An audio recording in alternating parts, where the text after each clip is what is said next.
Ele fala sobre jogar jogos de longo prazo com pessoas de longo prazo. E o quanto isso faz sentido, né? Passar insights para as pessoas, porque quando eu virei sócio do grupo, eu pensei justamente nisso. Quando o Thiago me apresentou o que ele tinha de ideia para o grupo, eu não achei a ideia tão boa. Porque na época, o que o Thiago tinha pensado era o seguinte, né? Bom, nós fazemos lançamentos, e aí a pessoa ela consome o curso, e depois disso ela aprende a investir. Agora, e se a gente criar plataformas onde a pessoa ela pode ficar como assinante durante anos? Então você consegue aumentar o lifetime da pessoa ali dentro da empresa, né? Tipo Netflix, eu assino, sei lá, 10 anos. Eu achei interessante, mas a questão é que as plataformas geralmente tinham um ticket mais baixo. Então você aumentava o tempo de vida, o lifetime, mas não o lifetime value. Que você deixava de vender um produto com um ticket mais alto para vender um produto com um ticket mais baixo. E na época a gente pensou em ter 3 plataformas. Uma voltada para finanças, que é a Finclass, deu muito certo. Outra voltada para marketing, que era o Stage, a gente vendeu. E uma outra voltada para a parte de desenvolvimento pessoal, que era chamada DNA. Essa a gente viu que foi pro buraco assim nos primeiros meses e falou, cara, vamos parar de vender, entrega lá os 12 meses, depois a gente fecha a plataforma. Mas se eu não achei o plano tão bom, por que eu virei sócio do Thiago? Porque eu falei, cara, é uma pessoa que pensa a longo prazo, eu também penso, então acho que a gente vai encontrar o caminho durante a jornada, né? E aí o caminho do grupo foi totalmente diferente dessa parte de plataformas. Hoje a gente é uma empresa cada vez mais financeira. E acho que no longo prazo a gente vai ter resultados muito grandes, né? Basta ver o pace que a gente está em termos de captação para grão, para portfólio e até na parte de educação. A gente nunca teve um ano que a gente vendeu menos do que o outro. Sim. Apesar de mudanças em rede social, em algoritmo, mercado. Porque uma coisa é você falar de finanças quando a bolsa não para de subir. Outra coisa é quando você pega os últimos 5 anos, olha a bolsa, ela está praticamente de lado, né? Sim. É bem mais complexo. Com certeza. O relacionamento a longo prazo, ele até diz, né, que em uma parte do livro, eu estava tentando encontrar aqui, mas ele diz assim, quem não se propõe a relacionamentos de longo prazo, eu nem faço negócios. A partir do momento que eu percebi que a proposta ali é de curto prazo, não faz sentido para mim. E quando a gente é jovem, pelo menos eu não tinha essa percepção tão grande de como o mundo é pequeno. E de que como a gente tem essas conexões e volta, e enfim. Hoje dentro da Portfólio, por exemplo, a gente tem parceria com escritórios de advocacia, que são escritórios que eu passei por esses escritórios. Então eu fui contratada, eu fui advogada júnior nesse escritório. A gente tem o STEP, que é uma associação internacional de advogados e contadores que praticam wealth planning, que cuidam dessa área. E é um encontro que a gente tem mensalmente no Brasil e anualmente Latam, em que você encontra várias pessoas que cruzaram a sua vida em determinado momento. E quando a gente é jovem, eu aos meus 15 anos, aos 20 anos, eu não tinha essa noção tão clara de que o mundo dá voltas nesse lugar que você encontra novamente as pessoas. E você conta muito essa história, Bruno, com relação ao Thiago, com relação ao Fernando aqui do grupo, que como essa relação, primeiro, ele bate muito na tecla da honestidade, e olhar para esse desenho do longo prazo é o que vai te gerar grandes oportunidades.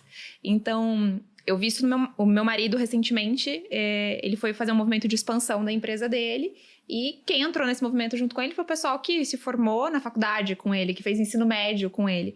Por quê? Porque ele cultivou esses relacionamentos a longo prazo, de maneira honesta, de maneira correta e com essa perspectiva. E sem essa intenção. Ele em nenhum momento falou, daqui a 20 anos eu vou abrir uma empresa e essas pessoas serão minhas sócias. E construir uma reputação ao longo do tempo. Exato. E ele bate muito nessa tecla, que quando você tem reputação, os negócios também têm um pouco dessa sorte que aparece ali, né? Então, você fala, nossa, eu vou levar isso pro Bruno, eu vou levar isso pro Felipe, eu vou levar isso pra Malu, eu vou levar isso pro Leandro, porque eu já trabalhei com eles, vi que faz sentido, vi que eles são pessoas honestas e que a gente consegue construir algo que ninguém tá aqui de maneira efêmera, né? Sim.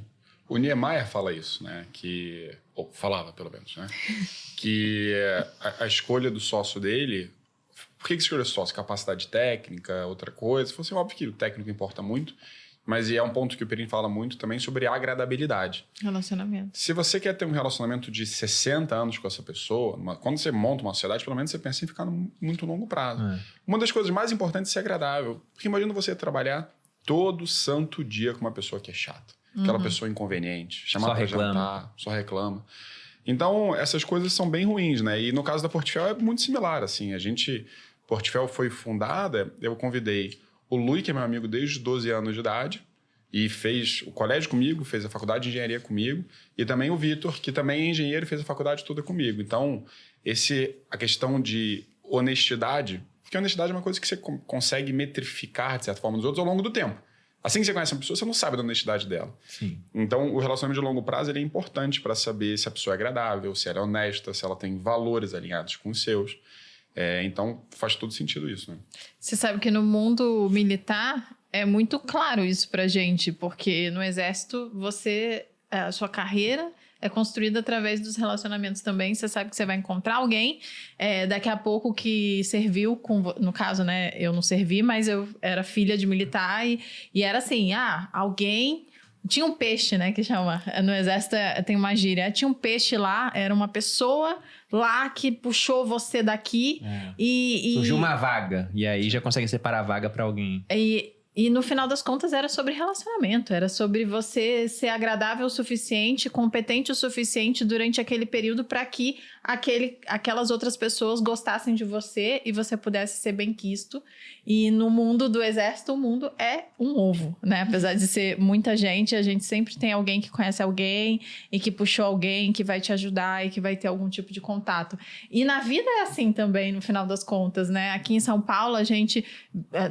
sei lá, no marketing digital, a gente sempre, conhece fulano? Sim, conheço fulano.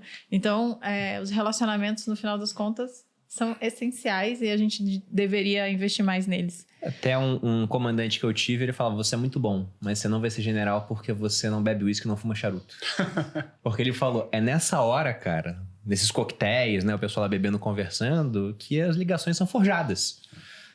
Então, tem uma parte política, principalmente quando você chega nos altos coturnos do exército, digamos assim, né? E é importante isso, tanto que tem que passar por Brasília, tem todo vamos botar um certo ritual que o pessoal que quer ascender o generalato deveria seguir. Eu lembro que ele me falou isso, eu pensei, puta, cara, mas eu odeio isso. Não, e ele tava certo, né? Mas Ele falou pro meu bem, pô. Você não virou general, né? Estava certo. você não tinha bebido o uísque certo também, dá pra gostar de uísque. Aquele japonês é mó bom. Não é bom nada. Então o negócio desse queimando pra caramba. O Ibique é melhorzinho. Aquele japonês. O uísque é pra quem gosta. Eu não gosto de uísque. Eu também não, mas aquele não japonês gosto. dá pra tomar. Aquele lá de casa que sempre acaba. As pessoas que vão lá em casa tomam. Todo bar, todo fechado, é aquele único que fica sempre aberto. O pessoal vai lá, pega, toma. Eles gostam. Mas este relacionamento é mega importante, né? Qualquer coisa que você for fazer, você vai precisar de alguém no final. Se você pensa em pessoas, cara, você traz pessoas pra trabalhar com você e as mantém por perto através de bons relacionamentos. E uma vez numa reunião do nosso conselho, o Guilherme Benchimol estava presente. Tava esperando você falar isso. Pois é, porque essa frase é muito boa. Uhum. Muito boa. Ele falou de maneira despretensiosa e na hora eu notei que nós somos colecionadores de boas relações. Porque em algum momento essa boa relação não é nem por uma questão utilitária, você não tem que ser agradável com os outros, porque lá na frente vai ser útil. Mas é que acaba sendo útil. Acaba sendo útil. Abre portas, né? E da mesma maneira, quando você é babaca, você pode fechar uma série de portas e sem saber, né, que aquilo está acontecendo.